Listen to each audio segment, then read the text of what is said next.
Прыгожа не штучна і не адмыслова, дзе ціха, дзе гучна гучаць нашы словы. Не забудься на іх, на сказаныя ўслых, зразумець і пачуць.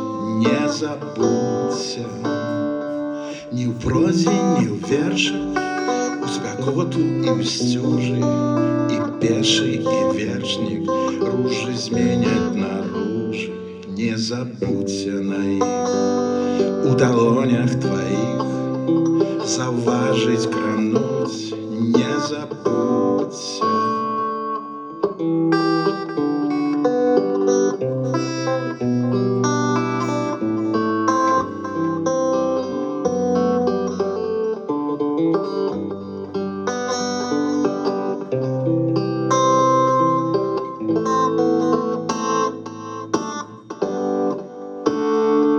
Хоть ты не хотел, час прыйшоў развітацца.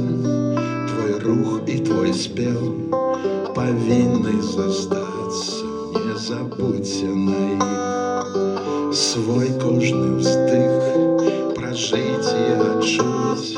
Не забудься, не забудься на іх, свой кожны ўздых пражыць